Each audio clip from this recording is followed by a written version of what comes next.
এখন আমরা আছি ওসমানী আন্তর্জাতিক বিমানবন্দরের সামনে। আমরা ঢাকা থেকে সিলেট আসলাম। ঢাকা থেকে সিলেট আসতে মোটামুটি ২২ মিনিটের মতো সময় আমাদের লেগেছে। ঐতিহাসিকদের ধারণা সিলেট শ্রীহট্ট নামক শব্দ থেকে এসেছে। সিলেট আগে বৌদ্ধদের বাণিজ্য কেন্দ্র হিসেবে পরিচিত ছিল। ১৪০০ শতকে সিলেটে, যেটা প্রাচীন শ্রীহট্ট নামে পরিচিত ছিল, সেখানে মুসলমানদের অভিবাসন ঘটে।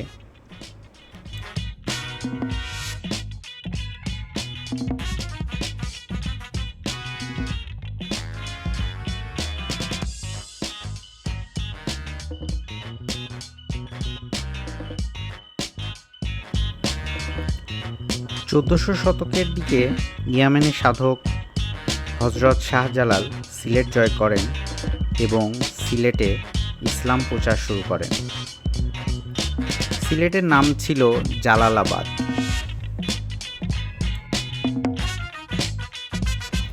আমরা সিলেট শহর ঘুরতে এসেছি এবং সিলেটের প্রাকৃতিক সৌন্দর্য দেখতে এসেছি। আমরা এখন গ্র্যান্ড সিলেট যে কফি শপটি রয়েছে, গ্র্যান্ড সিলেট রিসোর্টের কফি শপের সামনে আমরা আছি। এদের কফি শপটি বেশ বড়।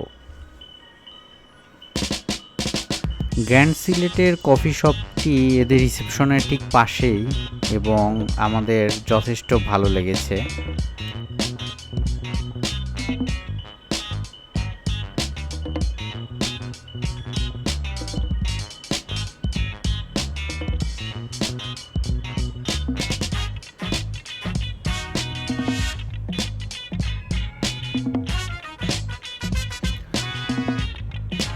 আমরা এখন গ্র্যান্ড সিলেট রিসোর্টের গেমিং জোনের সামনে আছি এবং এদের গেমিং জোনটি বেশ বড় এবং সাজানো গুছানো।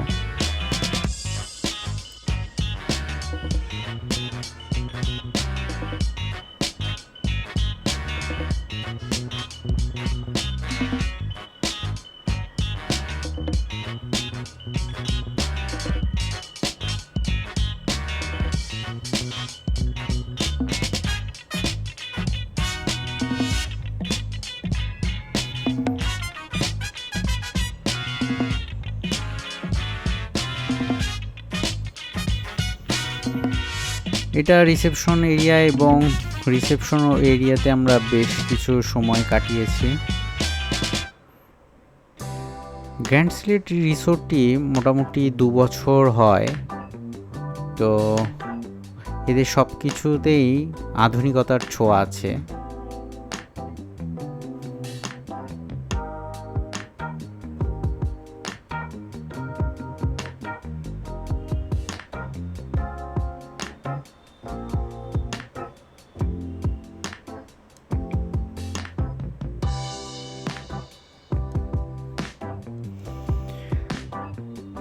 এদের টপ ফ্লোরে সুইমিং পুল রয়েছে।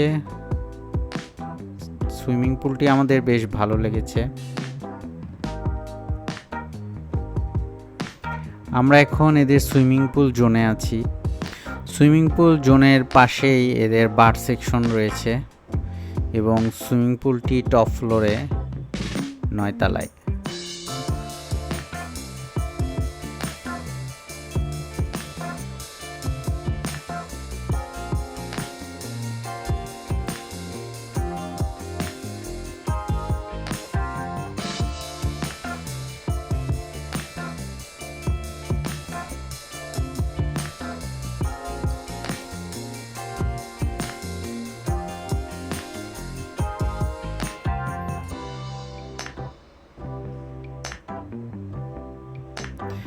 সিলেটের ওয়েদার সবসময় মোটামুটি আমরা ভালো পেয়েছি।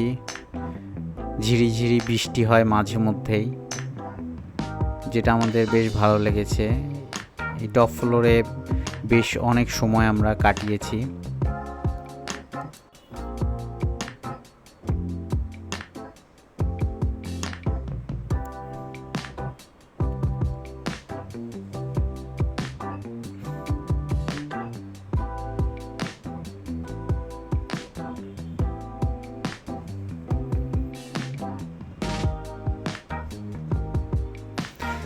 সিলেটের প্রাকৃতিক সৌন্দর্যের কোনো তুলনা নেই।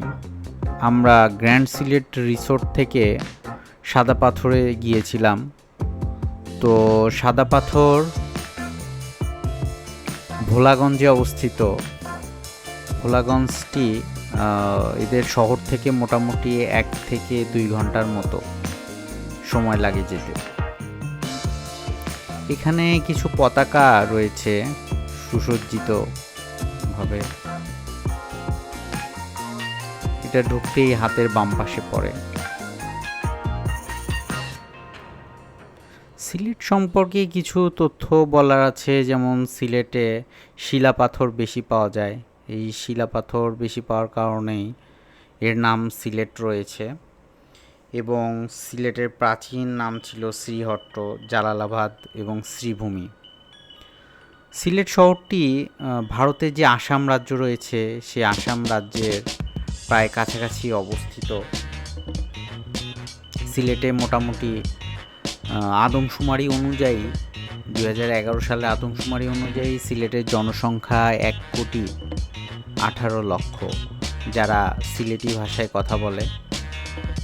তো সিলেটের দর্শনীয় কিছু স্থান রয়েছে, যেমন ভোলাগঞ্জের সাদা পাথর, হজরত শাহজালাল রহমতুল্লাহ আলাইহির মাজার, জাফলং, রাতারগুল সোয়াম্পান ফরেস্ট, বিছানাকান্দি, সাতছড়ি জাতীয় উদ্যান, লালাখাল, ডিবির হাওর।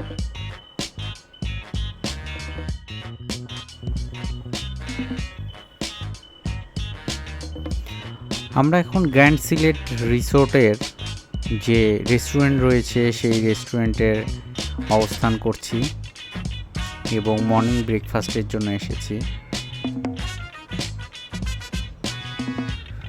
ব্রেকফাস্ট কমপ্লিমেন্টারি ছিল।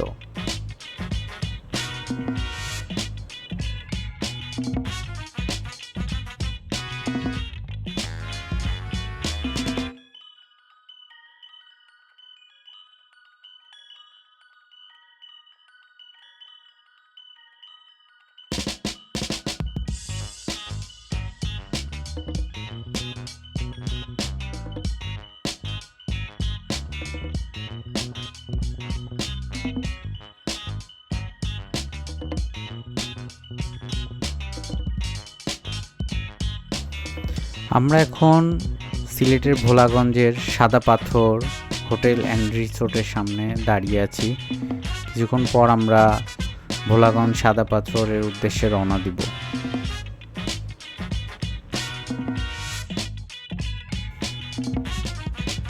আমরা এখন সাদা পাথর হোটেল অ্যান্ড রিসোর্টে রয়েছি। ভোলাগঞ্জে তেমন কোনো রিসোর্ট নেই বা থাকার মতো খুব বেশি হোটেল বা রেস্টুরেন্ট রয়েছে সেরকমটি না, কিন্তু এই সাদা পাথর সিলেট হোটেল অ্যান্ড রিসোর্ট যে রয়েছে এটা বেশ ভালো এবং অনেক ক্ষেত্রেই থাকার ক্ষেত্রে সাজেস্ট করার মতো। আমাদের এক্সপিরিয়েন্স ভালো ছিল।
ভোলাগঞ্জের সাদা পাথর পাহাড়ি এলাকা। এই পাহাড়গুলো বেশ বড়, প্রশস্ত এবং এই পাহাড়গুলোতে সবসময় মেঘ ভেসে বেড়ায়। মাঝে মাঝে ঝিরিঝিরি বৃষ্টি হয়, বেশ ভালো অনুভূতি।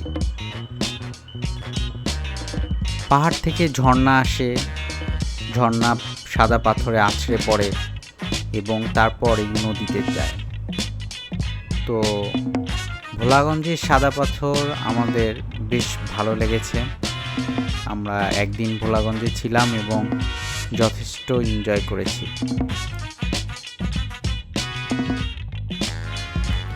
পাহাড় থেকে শীতল পানি আসে, যেটা আপনার মনকে শিথিল করে দেবে নিশ্চিত।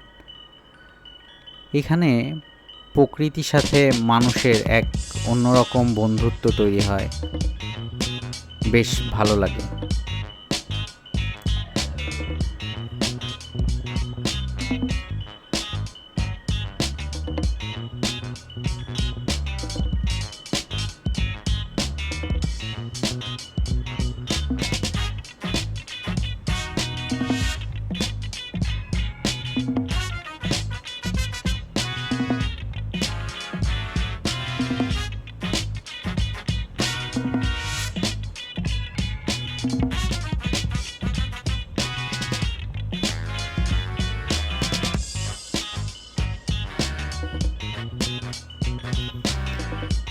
এই বেলকুনি থেকে মূলত দূরে ওই পাহাড় দেখা যায়।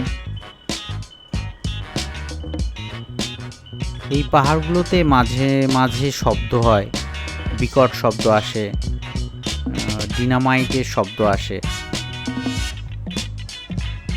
রাত্রেবেলা এই পাহাড়গুলো জ্বলজ্বল করে, সেখানে মানুষের বসতি লক্ষ্য করা যায়।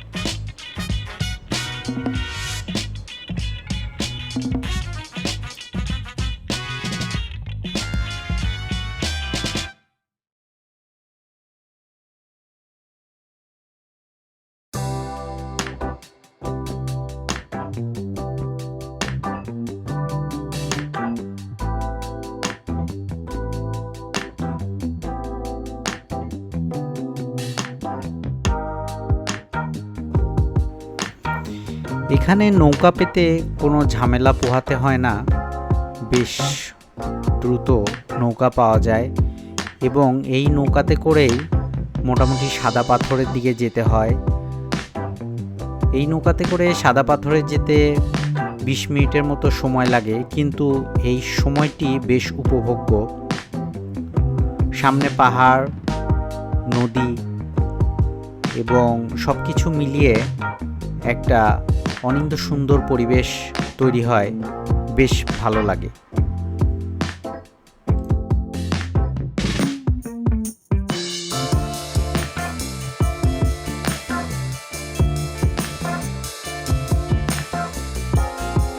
বড় কোনো ঢেউ নেই, খুব শান্ত এই নদী।